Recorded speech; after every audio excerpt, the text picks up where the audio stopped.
வணக்கம். நீங்கள் இணைந்திருப்பது ஜெஃப்னக்லரியின் மதிய நேர பிரதான செய்திகளுடன். முதலில் தலைப்புச் செய்திகள். உயிர்த்த ஞாயிறு தின தாக்குதல் விவகாரம் பாராளுமன்றத்தில் வியாழன் விவாதம். யாழில் கிணற்றுக்குள் அடையாளம் தெரியாத சடலம் மீட்பு தீவிரப்படுத்தப்படும் விசாரணைகள். இலங்கையர்கள் 5 பேர் துபாயில் கைது, நாடு கடத்த நடவடிக்கை. மத்திய கிழக்கு போரால் சாதனை படைத்துள்ள ஹம்பாந்தோட்டை துறைமுகம். நீதித்துறையில் அரசு தலையிடவில்லை, நீதியரசர்களின் ஓய்வு பெறும் வயது குறித்த சர்ச்சைக்கு நீதியமைச்சர் முற்றுப்புள்ளி. கடற்தொழில் படகுகளுக்கென எரிபொருள் மானியம் வழங்க அனுமதி. இலங்கையின் எரிபொருள் நெருக்கடிக்கு விரைவில் தீர்வு, அரசு தரப்பு அறிவிப்பு. யாழ் மண்ணில் சைவ சமய பட்ட படிப்புகளை ஆரம்பித்து வைக்கும் இந்திய தமிழ்நாடு மயிலாடுதுறை தருமை ஆதீனம். சித்திரை புத்தாண்டை முன்னிட்டு விசேட போக்குவரத்து சேவைகள் ஏற்பாடு. செம்மணி மனித புதைகுழியை பார்வையிட ஐரோப்பிய ஒன்றிய பிரதிநிதிகளுக்கு அனுமதி. தம்புள்ளை பொருளாதார மத்திய நிலையத்தில் விசேட போலீஸ் நடவடிக்கை, 80 பேர் கைது. தொடர்பான விரிவான செய்திகள். உயிர்த்த ஞாயிறு தின தாக்குதல் தொடர்பான சபை ஒத்திவைப்பு பிரேரணை மீதான விவாதத்தை எதிர்வரும் 9ஆம் தேதி நடத்துவதற்கு வலுசக்தி அமைச்சர் குமார ஜெயக்கொடிக்கு எதிராக முன்வைக்கப்பட்டுள்ள நம்பிக்கையில்லா தீர்மானத்தை எதிர்வரும் வெள்ளிக்கிழமை விவாதத்திற்கு எடுத்துக் கொள்வதற்கும் பாராளுமன்ற அலுவல்கள் பற்றிய குழு கூட்டத்தில் தீர்மானம் எடுக்கப்பட்டுள்ளது. பாராளுமன்றம் இன்றைய தினம் கூடியிருக்கின்ற நிலையில் 9 மற்றும் 10ஆம் தேதிகளில் பாராளுமன்ற அமர்வுகள் இடம்பெற உள்ளதாக செயலாளர் நாயகம் குசானி ரோகணதீர தெரிவித்தார். சபாநாயகர் ஜெகத் விக்ரமரத்னவின் தலைமையில் நடைபெற்ற பாராளுமன்ற அலுவல்கள் பற்றிய குழு கூட்டத்தில் இது தொடர்பான தீர்மானம் எடுக்கப்பட்டது. பாராளுமன்றம் கூடும் இந்த தினங்களில் முற்பகல் 9:30 மணி முதல் முற்பகல் 10 மணி வரை நிலையியல் கட்டளை 22 குறிப்பிடப்பட்டுள்ள 1 முதல் 6 வரையான பாராளுமன்ற அலுவல்களுக்கு நேரம் ஒதுக்கப்பட்டுள்ளது.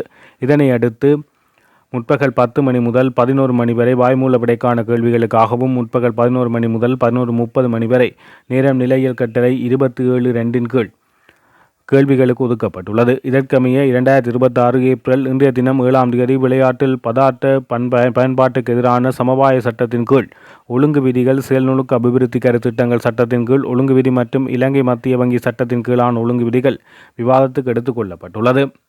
அத்துடன் 2026 3/17ஆம் தேதி பாராளுமன்றத்தில் முதலாவது வாசிப்புக்காக சமர்ப்பிக்கப்பட்ட உண்ணாரட்ட சிறை சட்டமூலம் மற்றும் சமூக பாதுகாப்பு உதவுத்தொகை சட்டமூலத்துக்கு அரசியலமைப்பு உறுப்புரை 121 பிரகாரம் உயர்நீதிமன்றத்தில் சவாலுக்குட்படுத்தப்படாவிட்டால் அன்றைய தினம் விவாதத்துக்கு எடுக்க தீர்மானிக்கப்பட உள்ளது. பாராளுமன்ற நிலையியல் கட்டளைகள் திருத்தங்கள் விவாதத்துக்கு எடுத்துக் கொள்ளப்பட்டு அங்கீகரிக்கப்படும். அத்துடன் மாலை 5:30 மணிக்கு இலங்கை கடற்தொழில் கூட்டுத்தாபனத்தின் வருடாந்த அறிக்கை விவாதமின்றி அனுமதிக்கப்படும். ஏப்ரல் 8ஆம் தேதி புதன்கிழமை அரசாங்க விடுமுறை தினம் என்பதால் அன்று பாராளுமன்றம் கூடாது எனவும் 2026 ஏப்ரல் 9ஆம் தேதி வியாழக்கிழமை முற்பகல் 11:30 மணி முதல் பிற்பகல் 2 மணி வரை 357ஆம் அத்தியாயம் தடைப்பட்ட சட்டத்தின் கீழ் ஒழுங்கு விதி, 359 கடற்படை சட்டத்தின் கீழான ஒழுங்கு விதி, வான்படை சட்டத்தின் கீழான ஒழுங்கு விதிகள் என்பவை விவாதத்துக்கு எடுத்துக் கொள்ளப்பட உள்ளது. அத்துடன் பொதுமக்கள் பாதுகாப்பு கட்டளை சட்டத்தின் கீழ் ஜனாதிபதியின் தீர்மானம் வெளியிடப்பட்டால் குறித்த விடயம் அன்றைய தினம் விவாதமின்றி அங்கீகரிக்கப்படும். இதன் பின்னர் பகல் 2 மணி முதல் மாலை 5:30 மணி வரை 2019 ஏப்ரல் 21 இடம்பெற்ற உயிர்த்த ஞாயிறு தாக்குதல் தொடர்பான சபை ஒத்திவைப்பு பிரேரணை மீதான விவாதத்துக்கு நேரம் ஒதுக்கப்பட்டுள்ளது. யாழ்ப்பாணம் மருதனார் மடம் பகுதியில் உள்ள கிணற்றிலிருந்து அடையாளம் தெரியாத ஒருவரின் சடலம் மீட்கப்பட்டுள்ளது. இந்த சம்பவம் இன்று இடம்பெற்றுள்ளது. மருதனார்மடம் பகுதியில் உள்ள தனியார் பண்ணை வளாகத்தில் உள்ள கிணற்றிலேயே இவ்வாறு சடலம் காணப்படுகிறது. அத்துடன் குறித்த நபரின் மோட்டார் சைக்கிளும் கிணற்றுக்கு அருகாமையில் நிறுத்தி வைக்கப்பட்டுள்ளது. இது குறித்து சுன்னாகம் போலீசார் விசாரணைகளை மேற்கொண்டு வருகின்றனர். இந்த நிலையில் சடலத்தை அடையாளம் காண உதவுமாறு போலீசார் கோரிக்கை விடுத்துள்ளனர். இலங்கையில் போதைப்பொருள் கடத்தலில் ஈடுபட்டிருந்த 5 பேர் கைது செய்யப்பட்டுள்ளனர். ஒரு முக்கிய குற்றவாளியையும் அவரது கூட்டாளிகள் 4 பேரையும் துபாய் போலீசார் கைது செய்துள்ளதாக தகவல்கள் வெளியாகியுள்ளன. தற்போதைய மத்திய கிழக்கு போர்ச்சூழல் தணிந்தவுடன் சந்தேக நபர்கள் இலங்கைக்கு அழைத்து வரப்படுவார்கள் என ஒரு சிரேஷ்ட போலீஸ் அதிகாரி தெரிவித்துள்ளார். சந்தேக நபர்கள் 5 துபாய் போலீசாரின் பலத்த பாதுகாப்பில் தடுத்து வைக்கப்பட்டுள்ளனர். அவர்களை கைது செய்ய இன்டர்போல் போலீசாரும் உதவி செய்துள்ளதாக சிரேஷ்ட போலீஸ் அதிகாரி குறிப்பிட்டுள்ளார். மத்திய கிழக்கு போரால் ஹம்பாந்தோட்டை துறைமுகம் கப்பல் போக்குவரத்தில் சிறந்த மாற்று வழியாகவும் மையமாகவும் மாறியுள்ளதாக ஹம்பாந்தோட்டை சர்வதேச துறைமுக அதிகாரிகள் தெரிவித்துள்ளனர். மோதல் உலகளாவிய கப்பல் போக்குவரத்தில் பாரிய இடையூறுகளை ஏற்படுத்தியுள்ளது. ஹார்முஸ் நீர்நிலையில் ஈரான் விதித்துள்ள கட்டுப்பாடுகள் பிரதான எண்ணெய் போக்குவரத்து பாதைகளை பாதித்துள்ளன. இதனால் கப்பல் சேவைகள் மாற்று வழிகளை தேட வேண்டிய கட்டாயத்துக்கு தள்ளப்பட்டுள்ளது. இதன் விளைவாக பரபரப்பான கிழக்கு மேற்கு கப்பல் பாதையில் அமைந்துள்ள இலங்கையின் அம்பாந்தோட்டை சர்வதேச துறைமுகத்தின் மீது அதிக கவனம் செலுத்தப்பட்டுள்ளது. பிரச்சினை விளைவிக்கும் பகுதிகளை தவிர்ப்பதன் காரணமாக அம்பாந்தோட்டை துறைமுகத்தில் கப்பல் போக்குவரத்து நடவடிக்கைகளில் பாரிய அதிகரிப்பு காணப்படுவதாக அம்பாந்தோட்டை துறைமுகம் தெரிவித்துள்ளது. அதிகரித்து வரும் கேள்வியை கையாள்வதற்காக அம்பாந்தோட்டை சர்வதேச துறைமுகம் அண்மையில் தனது செயல்பாடுகளை விரிவுபடுத்தியுள்ளதாக அறிவித்துள்ளது. துறைமுகத்தின் வாகன கையாளும் முற்றத்தின் கொள்ளளவு இரட்டிப்பாக்கப்பட்டுள்ளதோடு கொள்கலன் முற்றத்தின் வசதிகள் 30 வீதத்தால் அதிகரிக்கப்பட்டுள்ளது. சர்வதேச கப்பல் பாதையிலிருந்து 10 கடல் மைல் தொலைவில் மாத்திரமே அம்பாந்தோட்டை சர்வதேச துறைமுகம் அமைந்துள்ளது. கப்பல்கள் தாமதமின்றி இலகுவாக திசை மாறி வருவதற்கு இடமளிக்கிறது. தற்போதைய சூழ்நிலையானது உலகளாவிய கப்பல் போக்குவரத்து முறைகளில் ஏற்பட்டுள்ள மாற்றத்தை பிரதிபலிப்பதாகவும் வாகனங்கள் மற்றும் கொள்கலன்களின் வருகை அதிகரித்ததன் மூலம் செயற்பாடுகள் சாதனை அளவை எட்டியுள்ளது. தேவையை பூர்த்தி செய்வதற்காக அம்பாந்தோட்டை சர்வதேச துறைமுகம் உட்கட்டமைப்பு வசதிகளிலும் முதலீடு செய்துள்ளது. இதன் விரிவாக்கத்தின் ஒரு பகுதியாக கிரேன்கள் மற்றும் டெய்லர்கள் உள்ளிட்ட புதிய வாகனங்களுக்காக 108 மில்லியன் அமெரிக்க டாலர்களை செலவிட திட்டமிட்டுள்ளது. ஒட்டுமொத்தமாக இத்துறைமுகம் இந்திய பெருங்கடலில் ஒரு பிரதான விநியோகம் மற்றும் மீளேற்றுமதி மையமாக மாற்றமடைந்துள்ளது. அரசாங்கம் நீதித்துறையின் தற்போதைய கட்டமைப்பில் தலையிடப் போவதில்லை என்று நீதியமைச்சர் ஹர்சன நாணயக்கார ஊடகங்களிடம் தெரிவித்தார். உயர்நீதிமன்ற மற்றும் மேன்முறையீட்டு நீதிமன்ற நீதியரசர்களின் ஓய்வு பெறும் வயதிலேயே அதிகரிப்பதற்கு அரசாங்கம் திட்டமிட்டுள்ளது என்ற எதிர்க்கட்சிகளால் முன்வைக்கப்படும் குற்றச்சாட்டுக்களை அவர் மறுத்துள்ளார். அமைச்சரவையில் இது தொடர்பாக எந்தவொரு கலந்துரையாடலும் நடைபெறவில்லை. எனவே அரசியல் ரீதியாக முன்வைக்கப்படும் இத்தகைய ஆதாரமற்ற குற்றச்சாட்டுக்களை நான் நிராகரிக்க வேண்டிய அவசியம் கூட இல்லை என அவர் தெரிவித்தார். முன்னாள் அமைச்சர்களான பேராசிரியர் ஜி.எல். பீரிஸ் மற்றும் விஜயதாச ராஜபக்ச ஆகியோர் அண்மையில் விடுத்திருந்த அறிக்கையில் உயர்நீதிமன்ற நீதியரசர்களின் ஓய்வு பெறும் வயதில்லை அதிகரிப்பதற்கான அரசாங்கத்தின் முன்மொழிவு அரசியலமைப்பின் 12(1) உறுப்புரிமையை மீறும் செயல் என தெரிவித்தனர். சட்டத்தின் முன் அனைவரும் சமம் என்னும் கோட்பாட்டுக்கு இது முரணானது என அவர்கள் வாதிட்டனர். இலங்கை அரசியலமைப்பின் 107வது உறுப்புரையின் கீழ் உயர்நீதிமன்ற நீதியரசர்களின் பதவிக்காலம் மற்றும் சுதந்திரம் தொடர்பான பாதுகாப்புகள் தெளிவாக குறிப்பிடப்பட்டுள்ளது. அரசமைப்பின் உறுப்புரிமையின்படி 107வது உறுப்புரிமையின்படி நீதியரசர்கள் ஓய்வு பெறும் வயது 65 ஆகும். மேன்முறையீட்டு நீதிமன்ற நீதியரசர்கள் ஓய்வு பெறும் வயது 63 நிர்ணயிக்கப்பட்டுள்ளது. நீதித்துறையின் சுதந்திரத்தை பேணுவதற்கு தாம் எந்தவிதமான நடவடிக்கைகளையும் எடுக்க தயாரெனவும் இந்த வயது எல்லைகள் அரசியலமைப்பில் உள்ளிருக்கப்பட்டுள்ளது. இதில் ஏதேனும் மாற்றங்கள் மேற்கொள்வதாயின் அதற்கு முறையான அரசியலமைப்பு திருத்தம் அவசியமாகும் என்பது குறிப்பிடத்தக்கது. தற்போதைய நிலையில் அத்தகைய எந்தவொரு நகர்வையும் அரசு முன்னெடுக்கவில்லை என நீதியமைச்சு மீண்டும் உறுதிப்படுத்தியுள்ளது. கடற்றொழில் படகுகளுக்கென எரிபொருள் மானியம் வழங்க அமைச்சரவை அனுமதி வழங்கியுள்ளது. கடற்தொழில் படகுகளுக்கென எரிபொருள் மானியம் வழங்க அமைச்சரவை அனுமதி வழங்கியுள்ளது. குறித்த திட்டம் எதிர்வரும் ஏப்ரல் 20 முதல் நடைமுறைக்கு வரும் என அமைச்சரவையில் தீர்மானிக்கப்பட்டுள்ளது. உலக சந்தையில் எரிபொருள் விலையேற்றம் காரணமாக கடற்தொழிலாளர்கள் தமது தொழிலை முன்னெடுப்பதில் முகம் கொடுக்கும் சிரமங்கள் குறித்து கடற்தொழில் அமைச்சர் ராமலிங்கம் சந்திரசேகர் ஜனாதிபதியுடன் கலந்துரையாடிய போது குறித்த திட்டம் தொடர்பாக தகவல் தெரிவித்துள்ளார். குறித்த கலந்துரையாடலில் சிறிய படகுகளுக்கென 1 லிட்டருக்கு 50 ரூபாவும் பல நாள் கடற்தொழில் படகுகளுக்கென ஒரு பயணத்துக்கு 150,000 ரூபாய் மானியம் வழங்கப்படும். உலக சந்தையில் எரிபொருள் விலையேற்றம் காரணமாக கடற்தொழிலாளர்கள் தமது தொழிலை முன்னெடுப்பதில் சிரமங்களுக்கு முகம் கொடுக்கின்றனர். இதனால் கடற்தொழிலாளர்கள் எதிர்கொண்டுள்ள பொருளாதார நெருக்கடியை குறைக்கும் வகையில் அவர்களுக்கு விசேட கொடுப்பனவை வழங்க வேண்டும் என இந்த கலந்துரையாடலின் போது தீர்மானிக்கப்பட்டது. இலங்கையில் அத்தியாவசிய பொருட்களின் விலை அதிகரிப்பால் நெருக்கடி எதிர்கொண்டுள்ள மக்களுக்கு நிவாரணம் வழங்குமாறு எதிர்க்கட்சியின் பிரதம கொறடா கயந்த கருணாதிலக்கு கோரிக்கை விடுத்துள்ளார். இன்றைய பாராளுமன்ற அமர்வின் போது கயந்த கருணாதிலக இந்த கோரிக்கையை முன்வைத்தார். இங்கு தொடர்ந்து உரையாற்றியவர் தமிழ் சிங்கள புத்தாண்டு வரவுள்ளது. பண்டிகை காலத்தில் அத்தியாவசிய பண்டங்கள் விலை அதிகரித்துள்ளது. இதன் காரணமாக நாட்டு மக்கள் பாரிய நெருக்கடியை சந்தித்துள்ளனர். அரிசி, சமையல் எரிவாயு, எரிபொருள் உள்ளிட்ட அத்தியாவசிய பொருட்களின் விலைகள் அதிகரித்துள்ளன. ஆகவே அரசாங்கம் நாட்டு மக்களுக்கு நிவாரணம் வழங்க வேண்டியது அவசியம். நாட்டு மக்களின் பக்கம் சிந்தித்து மக்களுக்கு நிவாரணம் வழங்குமாறு தெரிவித்துக் கொள்ள விரும்புவதாக அவர் தெரிவித்தார். இம்மாத நடுப்பகுதியிலிருந்து இலங்கைக்கு எரிபொருள் விநியோகத்தை ஆரம்பிப்பதற்கு ரஷ்யாவுடன் அரசியல் ரீதியான உடன்பாடு எட்டப்பட்டுள்ளதாக போக்குவரத்து அமைச்சர் பிமல் ரத்நாயக்க தெரிவித்துள்ளார். வெளிநாட்டு ஊடகம் ஒன்றுக்கு வழங்கிய நேர்காணலில் அமைச்சர் இந்த விடயத்தை குறிப்பிட்டார். எரிபொருள் விநியோகம் தொடர்பாக அரசியல் ரீதியான அனைத்து பேச்சுவார்த்தைகளும் நிறைவடைந்துள்ளதுடன் 2 நாடுகளுக்கும் இடையே இணக்கப்பாடு எட்டப்பட்டுள்ளதாக குறிப்பிடப்பட்டுள்ளது. இந்த நிலையில் ஏப்ரல் மாத நடுப்பகுதியிலிருந்து ரஷ்யாவிலிருந்து இலங்கைக்கு எண்ணெய் விநியோகம் ஆரம்பிக்கப்படும் என எதிர்பார்க்கப்படுகிறது. இதற்கான தொழில்நுட்ப மற்றும் நிதி சார்ந்த இறுதிக்கட்ட விவரங்கள் தற்போது இறுதி செய்யப்பட்டு வருவதாக சுட்டிக்காட்டப்பட்டுள்ளது. எனவே இலங்கையில் தற்போது நிலவும் எரிபொருள் தட்டுப்பாடு மற்றும் மின்சார தடைகளுக்கு தீர்வாக ரஷ்யாவின் இந்த எண்ணெய் விநியோகம் அமையும் என எதிர்பார்க்கப்படுகின்றமை குறிப்பிடத்தக்கது. யாழ் சைவ பரிபாலன சபை நாவலர் ஆச்சிரம மண்டபத்தில் பட்டப்படிப்புகளுக்கான தொடக்க விழா நேற்று முன்தினம் நடைபெற்றது. சைவ சித்தாந்த கலாநிதி சைவ சித்தாந்த புலவர் பட்டப்படிப்புக்கான தொடக்க விழா யாழ் மண்ணில் ஆரம்பித்து வைப்பதற்காக இந்தியாவின் திருக்கைலாய பரம்பரை தருமை ஆதீனம் 27வது நட்சத்திர குருமணிகள் சீலசிறி மாசுலாமணி தேசிக ஞானசம்பந்த பரமாச்சாரிய சுவாமிகள் நேரடி தரிசனமாக அருளாசி வழங்குவதற்காக யாழ்ப்பாண சர்வதேச விமான நிலையத்தினூடாக யாழை வந்தடைந்து சிவகாமி கலாநிதி சிவஸ்ரீ கூவைக்க வைத்தீஸ்வர குருக்கள் தலைமையிலான குருமார்கள் சமய சமூக பெரியார்கள் என அனைவரும் இணைந்து அவரை வரவேற்ற நிலையில் சுவாமிகள் அனைத்து நிகழ்வுகளிலும் சிவாகம கலாநிதி குருக்கள் இணைந்து நல்லாதரவுடன் இருந்தமை குறிப்பிடத்தக்கது. தொடர்ந்து யாழ் சைவ பரிபாலன சபை நாவலர் ஆச்சிரம மண்டபத்தில் பட்ட படிப்புகளுக்கான தொடக்க விழா ஞாயிற்றுக்கிழமை நடைபெற்றது.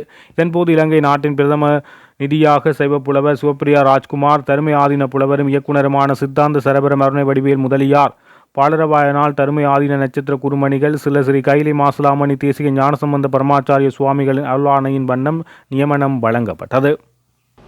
தமிழ் சிங்கள புத்தாண்டை முன்னிட்டு தமது சொந்த ஊர்களுக்கு செல்லும் பொதுமக்களின் வசதிக்காக விசேட போக்குவரத்து சேவை முன்னெடுக்கப்பட உள்ளது. அதற்கமைய இலங்கை போக்குவரத்து சபையின் விசேட பேருந்து சேவைகள் எதிர்வரும் ஏப்ரல் மாதம் 9ஆம் தேதி ஆரம்பிக்கப்பட உள்ளதாக போக்குவரத்து துறையினர் தீர்மானித்துள்ளனர். இந்த நிலையில் நீண்ட தூர பயணங்களுக்காக நாளாந்தம் மேலதிகமாக சுமார் 250 பேருந்து சேவையில் ஈடுபடுத்தப்பட்டுள்ளதாக தெரிவிக்கப்படுகிறது. அத்துடன் பயணிகளின் வருகைக்கேற்ப மேலதிக பேருந்துகள் சேவையில் இணைக்கப்படும் எனவும் இந்த விசேட சேவை ஏப்ரல் 9 முதல் 13ஆம் தேதி வரை நடைமுறையில் இருக்கும் எனவும் இலங்கை போக்குவரத்து சபை தெரிவித்துள்ளது. சித்திரை புத்தாண்டுக்கு சென்று மீண்டும் கொழும்பு திரும்புவோருக்கு ஏப்ரல் 17ஆம் தேதி முதல் 21ஆம் தேதி வரை விசேட பேருந்துகள் சேவையில் ஈடுபடுத்தப்படும் என அறிவிக்கப்பட்டுள்ளது. இதேவேளை தனியார் பேருந்து சேவைகளை ஒழுங்குபடுத்தும் தேசிய போக்குவரத்து ஆணைக்குழுவும் ஏப்ரல் 9ஆம் தேதி முதல் விசேட போக்குவரத்து திட்டத்தை நடைமுறைப்படுத்த உள்ளது. பயணிகளுக்கேற்ப போதுமான அளவு மேலதிக பேருந்து ஈடுபடுத்தப்படும் என ஆணைக்குழு தெரிவித்துள்ளது. அதே நேரம் இலங்கை தொடருந்து திணைக்களம் ஏப்ரல் 10ஆம் தேதி முதல் விசேட பேருந்து சேவைகள் முன்னெடுக்க திட்டமிட்டுள்ளது. தற்போதுள்ள சேவைகளுக்கு மேலதிகமாக கடலோர பாதை, வடக்கு பாதை மற்றும் பிரதான பாதை ஆகியவற்றில் பல விசேட தொடருந்து சேவை ஈடுபடுத்தப்பட உள்ளதாக இலங்கை தொடருந்து திணைக்களம் குறிப்பிட்டுள்ளது. செம்மணி மனித புதைகுழி அகழ்வு பகுதியினை ஐரோப்பிய ஒன்றிய பிரதிநிதிகள் பார்வையிட்டு நீதிமன்றம் அனுமதி வழங்கியுள்ளது. இன்று செம்மணி சித்துப்பாத்தி புதைகுழி வழக்கு அழைக்கப்பட்டது யாழ்ப்பாண நீதவான் நீதிமன்றத்தில்.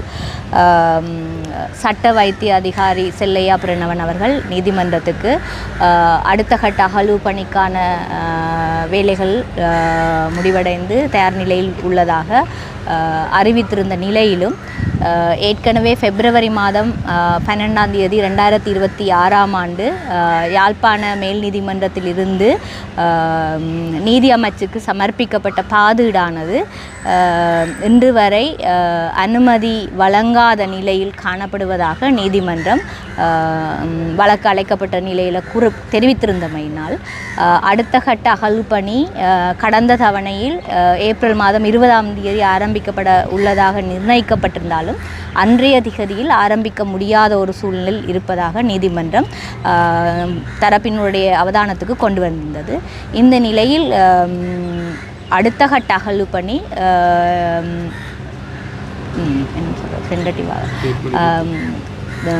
கிட்டத்தட்ட 27ஆம் தேதி தற்காலிகமாக ஆரம்பிக்கப்படலாம் என்ற ஒரு கலந்தாலோசனையின் அடிப்படையில் தீர்மானிக்கப்பட்டதோடு அது தொடர்பான விடயம் பாதீடு தயார் நிலையில் உள்ளதா இல்லையா என்றதை கருத்தில் கொள்வதற்காக மீண்டும் வழக்கு ஏப்ரல் மாதம் 21ஆம் தேதி திறந்த மன்றில் அழைக்கப்படும் சொல்லி என்று தெரிவிக்கப்பட்டிருக்கிறது.